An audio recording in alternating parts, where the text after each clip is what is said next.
Welcome to the Demons Within Podcast, Episode 2. I'm Greg Miller from millpwrites.com. And I'm Peter Montesano, a.k.a. Job Pete. The Job. So, what's new, Pete? Anything new? Nothing. I'm just looking forward to discussing the topic today. Same. I'm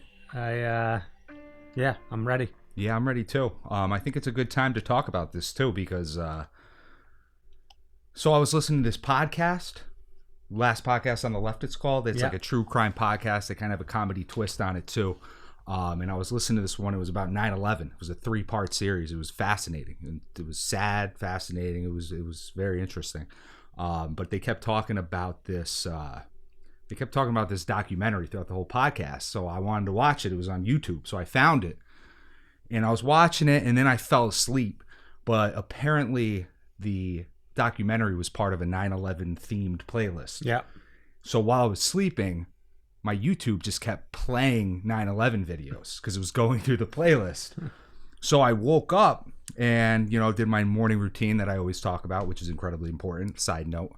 And then I turned on YouTube and it's just 9/11, 9/11, 9/11, 9/11. It's like the algorithm got me caught up in 9/11. The algorithm thinks I'm a 9/11 guy. Yeah. So, I mean, that's a pretty depressing way to go about your day. Yeah. Just 9/11 it all day. Just 9/11ing. 9/11ing. And that kind of has to do with our podcast today. Yes. So the one thing that I did do, I mean, the algorithm is now fixed. It's back to the things I like to watch. But it definitely got me thinking about death. And how death is just an inevitable part of life. I mean, it's the end of life, essentially. I mean, not essentially, that's exactly what it is. And death is a morbid topic often. Oftentimes it's morbid. But when I contemplate death, I use it as a positive. Death is life's greatest teacher. Mm-hmm. And any spiritual mentor, spiritual advisor, any philosopher, I mean, going back thousands of years, the Stoic philosophers, Marcus Aurelius, Seneca, and Epictetus, they contemplated death all the time because contemplating death can give purpose to life. Contemplating death, it spares you of pain from false attachments and avoidable devastation because it puts things in perspective. It's interesting you talk about contemplating death, which is the name of this episode. Yeah, I look at death the exact opposite right now because I do have PTSD. I think that death is around the corner all the time. I almost died when I was 30. I was in the hospital for a rare autoimmune disease. So death to me is absolutely terrifying. It's something that I think about all the time. But as we're talking about it now, and I read your story, it actually gave me some motivation to look at death like, look, maybe I can use this negative energy that I have and maybe turn it positive. And I'm learning those skills even by doing this podcast and in therapy. Yeah. So. Well, and that's the thing. I mean, this podcast, while the intention is to entertain and help and educate, it's therapeutic for us. Yeah. And that's kind of the thing, like, contemplating death, even though it's having a different effect on us, and like you said, you're working on that. It's still, we're contemplating the same thing. It's just we're using that contemplation differently. So like when I contemplate it, it actually, I recognize how like any moment could be, I could take my last breath. I mean, any moment I could breathe in and then I don't breathe out again. And that really puts in perspective like the trivial things that I'm constantly was worrying about, like Michael A. Singer, who wrote The Untethered Soul. I want to read this quote by him. I'll put it up on the screen. So he says, "Let's say you're living life without the thought of death, and the angel of death comes to you and says, 'Come, it's time to go.' You say, 'But no, you're supposed to give me a warning so I can decide what I want to do with my last week. I'm supposed to get one more week.' And do you know what death will say to you? He'll say, 'My God, I gave you 52 weeks this past year alone, and look at all the other weeks I've given you. Why would you need one more? What did you do with all those?' If asked that, what are you going to say? How will you answer? 'I wasn't paying attention. I didn't think it mattered.'" And that's just like a really beautiful, succinct and profound way to talk about it, because I know for me, it's like so many times in the past, when I was just ruminating or feeling like a victim of perceived injustices that didn't really exist. You know, I had self-pity, I had self-doubt, I was drowning myself in alcohol. You know, it's like, would I really want, if I knew I was going to die, how much of that would I just, you know, what a waste of thinking. And, you know, it's easier said than done, obviously. Yeah. How do you think about death then? If you look at it in a positive light, what are some thoughts that you have to maybe turn a negative situation around? So, well, the Stoics too, they use a phrase memento mori. It's actually the last page of my book. It's just devoted to that because it's such a huge part of my life. And what it essentially means is it's just that. You could die at any moment, so take advantage of the time you have. So the way I kind of use it, if I feel myself, and again, it's sort of just one tool in the whole toolbox. Yeah. You know, it doesn't always work either. So, I mean, it's more for me, it's for sort of subtle, unimportant grievances and frustrations I have throughout my day. I often find myself when I'm not busy or I'm not distracted or I'm not working, I can find myself, my thoughts get into sort of a negative thought loop. Yep. And it could be anything from, you know, ruminating on a chance remark from a friend earlier in the day that didn't bother me at the time, and then suddenly it crops back up again. And this is my ego, which, as I stated all the time, the ego will be brought up in probably every episode of this podcast. But for those little things, if I can just take one moment to think, like, this is the one life I have, and it could end at any moment because it's out of our control. You know, accept the things we can. You can control. Yeah, accept the things we cannot change, the courage to change the things we can, and the wisdom to know the difference. So because of that, because that we could go at any moment, I just think, how would I feel if I suddenly went, and then in the afterlife, if there is one, which I believe there is, if I knew like my last moments on earth were spent ruminating over some stupid thing somebody said that has no real impact on me unless I allow it to. You know, most of the time when you're frustrated, it's all, and this is any negative emotion, if you're frustrated, if you're mad, if you're jealous, if you're spiteful, if you're resentful, it's all in your own head. Because the truth of the matter is you can't change other people, you can't change things. I mean, people will never be what you want them to be, and they often are not what they seem to be. They simply are what they are. And just like getting your brain and all twisted into a pretzel about all these things that are out of your control can be very burdensome on your soul, on your heart, on your blood pressure. And that's really what Contemplating Death helps you out with. It's just like, why waste time when I only have a finite amount of time? Yeah, why dwell on the small things, right? Exactly. Interesting.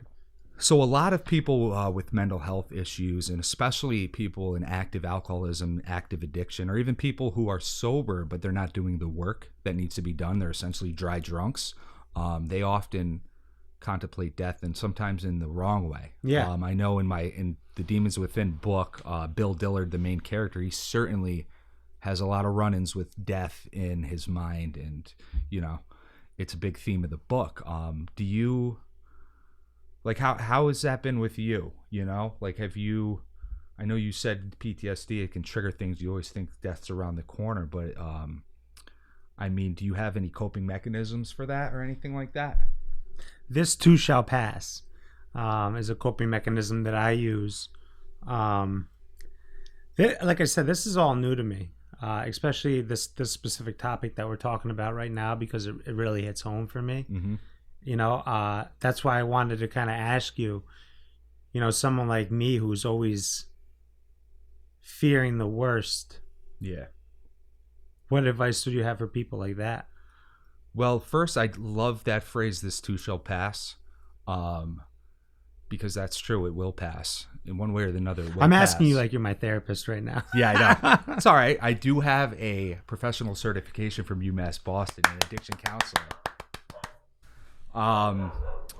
But so this too shall pass, I use that a lot, and that does kind of go in with contemplating death, because everything will pass, and then what's left? Nothing.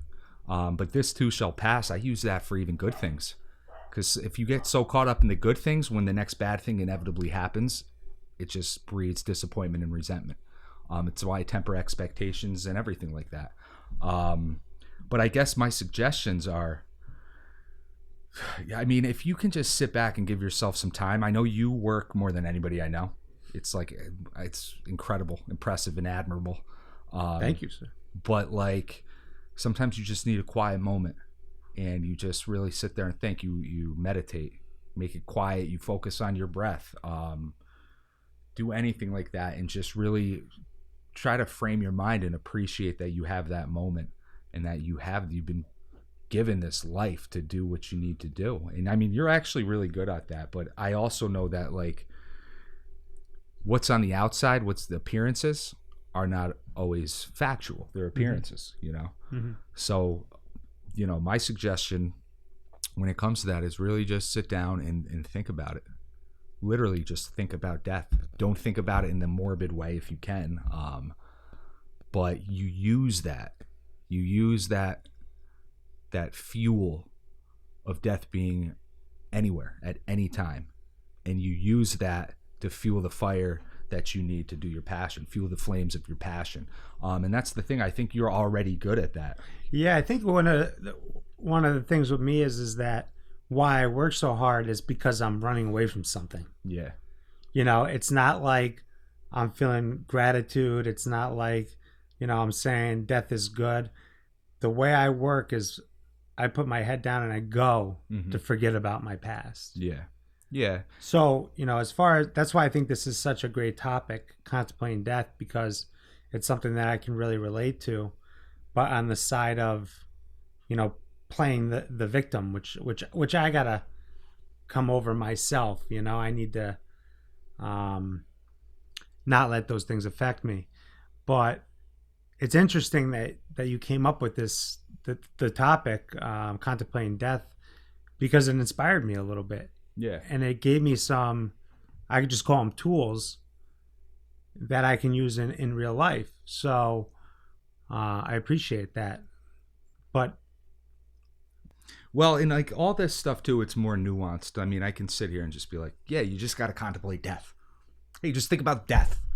But, you know, it's also, you know, it is more nuanced, just like the whole, like, not having a victim mentality. I mean, the truth of the matter is at times you literally are a victim. I mean, if somebody comes up to you and stabs you, yep. You're a victim, okay, of a stabbing. You're a victim of a stabbing. But it's more so just like the petty stuff, all the petty stuff that we clutter our minds with. We just are rushing around everywhere. We're always worried about the past or worried about the future. And it's like, you know, in an age where we have all these things that should be saving us time, saving us labor, the smartphones, tablets, Apple Watches, like all this stuff that really makes things run efficiently, we're still always rushing to get somewhere. We're still always worried about the next thing. And that's when it's like, you know, like there's work that has to be done. And like, you know, as well as me, like we both wake up and we work, whatever it is. But you have to sit back and just reflect on your life for a moment and realize it's a gift. In the present moment's a gift. This is a phrase that's said over and over, but it's called the present because it's a gift. And that's important though. I think it's really good to try to stay in the present moment. I absolutely suck at that as well. Yeah. And the tools that if you're actually present in the moment, you feel so much better. Yeah. Than when you're not. Obviously, if you're anxious, you're thinking in the future. You're right where they say if you're anxious, you think about the future. You're depressed, you're living in the past. 100%. Yep. Something like that. So, you know, being present and trying to focus on the task at hand is sometimes liberating. Yeah, very liberating.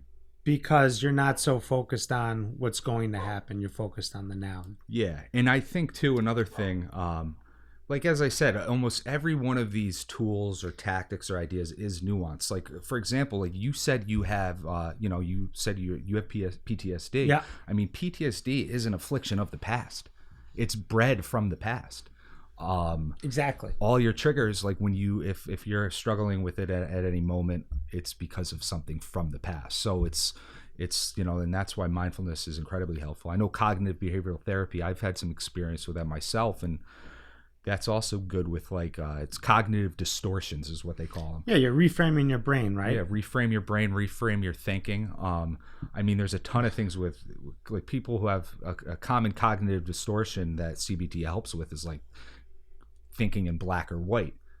Whereas healthy thinking, you see situations in more of a gray area because nothing is normally legitimately just good or bad.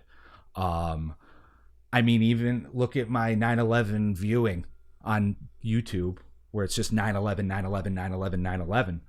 That's 9/11 is objectively bad, but I was able to find a gray area and use it to just kind of remind myself how grateful I am to be there. I mean, and even some friends, like we went to college with a ton of people from downstate, and I remember Gilbert. I'm not going to use anyone's real name, but you remember Gilbert? Yeah. I know his dad was at the towers on 9/11, and he was lucky enough to get out alive. But they all knew people who perished, you know, people who died there. So even seeing that is, you know, as bamboozled as I was as to why my whole YouTube was 9/11, it just was another reminder about we're given one life. It could be taken at a moment's notice. I mean, that's a drastic one. I don't think when I on my way to work, a plane's going to crash into me, but you literally never know. You know, you literally never know. So another aspect of contemplating death, like it is definitely a thing, as we've said this whole time, as I've been saying, it's a thing that you can do at any time for minor frustrations and annoyances. But there's also a ton of research and anecdotal evidence from various, you know, counselors, psychologists, therapists, whatnot, people who've had an actual brush with death or a near-death experience. It also gives them a newfound purpose. It makes them really, really, like, their mortality comes into focus. It becomes the realest thing ever. It's like, yes, I almost died. So I know we both sort of have some experience with that. Mine wasn't so direct where like I felt like I was definitely going to die. But when I hit my rock bottom before I went to St. Christopher's, it was, I mean, I was going to either die or be in jail. There was no other outcome if I didn't get my shit together. I mean, my brother and his wife, who was my sister-in-law, was just a sister. She's my sister. She's the best sister anyone could ask for. They just had a baby. And I remember before I went to St. Christopher's, it was like 2 days before I finally surrendered. And I was certain I would never get to see that kid. I would never be around. And luckily, with the grace of God, I am here. I'm here today, and I'm doing everything I need to do. But knowing that I could die, because it was a legitimate outcome at that point, legitimate potential outcome at that point in my life, once I got better, nothing was going to stop me. Nothing's going to stop me from doing what I love. I mean, this podcast, all the content I'm making, if it helps one person, that's amazing. That's all I want to do. But even if nobody watches this stuff, if nobody listens to it, I love doing this. I love spreading the message. I love talking about it, and nothing's going to stop me. I'm proud of you, Greg. Thank you, Peter. You know? Job. Because we were definitely in some dark times. Yeah. We've been there together. I know you have. I don't know if you want to touch on that a little bit. Yeah, so I've had, I would say, we'll just call it 2 near-death experiences. One is when I actually got sick, and it's actually contrary to what you said. I got sick with a rare autoimmune disease. I ended up in the hospital. I had the sacrament of the sick done on me twice. No shit. I didn't know that. Yeah. I knew you were bad, but I didn't know. In ICU. And when I recovered, I did have this sense of death is real, but my OCD and my PTSD actually worsened because I kept thinking I was going to die all the time now because I had this uncontrollable disease. And the second is much more personal. It is actually my real rock bottom. You know, I was in a situation where some news came to light and I didn't know how to handle it. And I started drinking heavily. I went down to my garage and I saw a cord. And I thought, wow, why not just end all this pain and suffering? And I actually wrapped the cord around my neck. And I stopped. And I didn't move forward. So I wanted to live. And, you know, after that, I realized that I needed to go get help. Yeah. And actually, it's kind of funny because um, you're talking about death and near-death experiences, is that after that moment, after I did that, it's like, and I told my loved ones what I did, it was like I was free, Mm-hmm. because I actually told them for once how I felt. And I got the right help that I needed. I went into an inpatient psychiatric hospital. I got the right help. And I wouldn't trade that moment for anything, Mm-hmm. because it actually taught me the importance of life. Does that make sense? Yeah, that's beautiful. Okay. You basically just came to the epiphany that you contemplated death in the way that I'm talking about here. Yeah. Because that's just a fact of life, and I'm proud of you for doing that.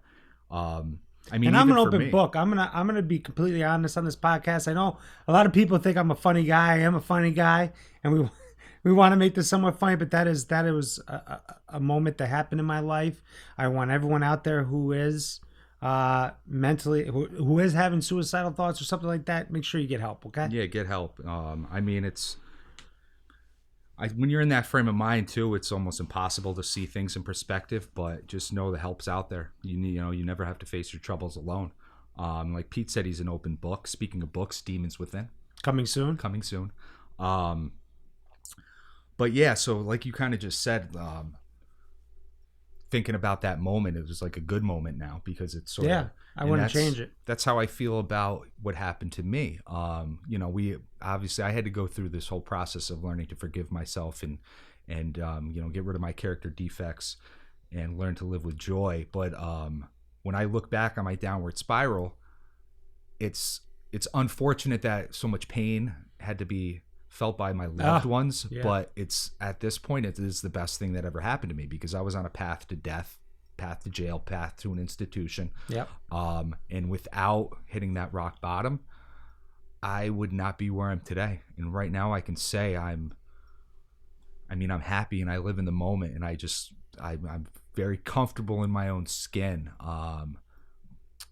And yeah, I just like, It's interesting because Greg is so much, and I'm not trying to put myself down a lot, but you are just so much further ahead of where I'm at with my tools.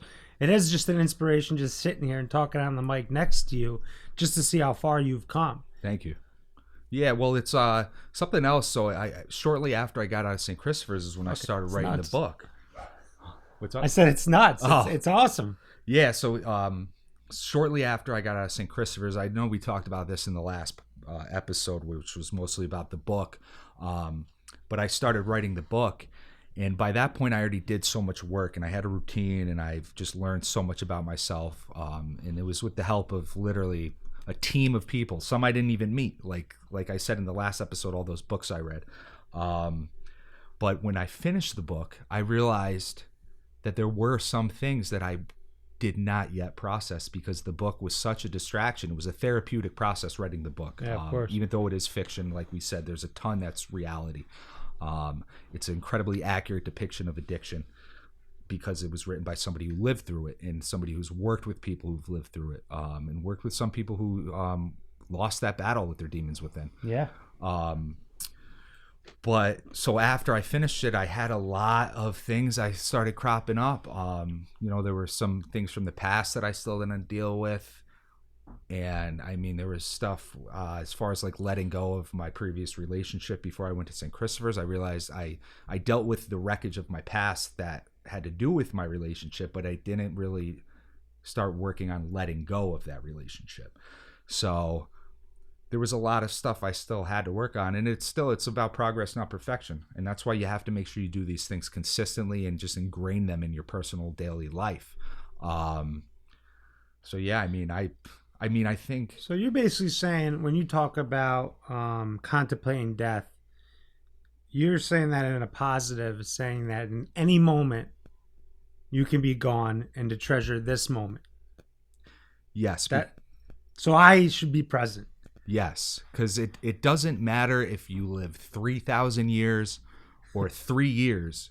You only have one life to lose. So the person who lives, if there's somebody who literally, I mean, it's obviously impossible, but somebody lived 3,000 years and died, and then somebody lives 3 days and dies. They both just lived one life, and then once it's over, and you can't go back. So thinking of life in that way. I mean, every day when I wake up and I do, I do my routine, the first thing I do is I get on my knees and I thank God for waking me up, because there's a chance every day that I don't. Yeah, and I just want to say, routine is something that is so important. When I was before I ended up in the hospital, my dad said, he goes, "You got 9 lives, you used 8. Job." So, I did not have a routine when I started getting depressed. Yeah. I just didn't, I think one of the biggest things I learned from when I went away is to create a routine, get out of bed, make your bed, brush your teeth, write it down in the morning or the night before. What are you going to do the next day? Yeah. Because if you don't have that and you just wake up and let your thoughts ruminate, like you said, it's just going to go negative. Yes. If there's someone like me who has, I really have to work on being positive consistently, because my mind is just wired negative. So just the fact that contemplating death and trying to understand it more in a positive light and saying, look, this could, be present. It's powerful. Well, and that's the thing with being present. And that's also why death seems so momentary, because you can't lose the past and you can't lose the future, because they don't exist. The only time death can take you is in the present moment, which is also why it doesn't matter how long of a life you've lived. Everybody loses the same thing when they die, and they lose the present moment. And that's why when you contemplate death in a positive light and you use death as a teacher, it allows you to put things in perspective. It allows you to realize, all right, all I have is this moment, and then I have a series of moments. So let's take advantage of them. Let's not waste them thinking about the past in a negative light. I mean, that's really cool. Yeah, I mean, thinking about the past in itself is not an inherently bad thing if you're learning from the past, or if you're just reminiscing about a good time. Like, the past is not a bad thing. It can be bad how you think about it. Yeah. Generally now when I think about the past, it's either good memories or I'm like, yeah, I'm going to do this better next time. And that's even the same thing like you were saying about routine, and you write things down. Like at the end of every day, I sort of reflect on my day. And in the past, before I started doing what I have to do, and before I sort of had this spiritual awakening and this life of recovery and sobriety, at the end of the day, when I would reflect on things, that would often be the time that the negative things would crop up, and I would suddenly think of this small piece of my day, and I'd get so pissed off, and then they would bottle up and slowly build up, and I'd explode with rage and an alcoholic fervor. And then, so now though, when I reflect on my day, if those things crop up, instead of getting mad, I just think, you know what? Next time that happens, I'll do it better. Next time that happens, I'll do it better. Because there's always a chance to do it better while you're still alive. And getting pissed off or frustrated or ruminating on something that you might not have done as good as you did, or an interaction that didn't go as well as you had anticipated, spending time getting all worked up over that is a waste, because you could die at any moment and your life is finite. So instead, just be like, yeah, I'm going to do that better next time. And then if you're given another shot, you're given another shot. And if you're not, you can at least say that, that thing did not bother me, because this too shall pass. No, I think that's great. And so yeah, I mean, I think that's all we got for this week, or this episode. Yeah, I think the things that you said were really powerful. Thank you, Peter. Yeah, so look out for the Milpy News Hour. Look out for the next episode of Demons Within. We got the Demons Within novel, which is coming soon. If you're watching this episode and it's like September of 2023, it's out, so buy it. Yeah, we got a ton of content. I say this every time I talk on the camera. So yeah, stay tuned. You whiz. Ja.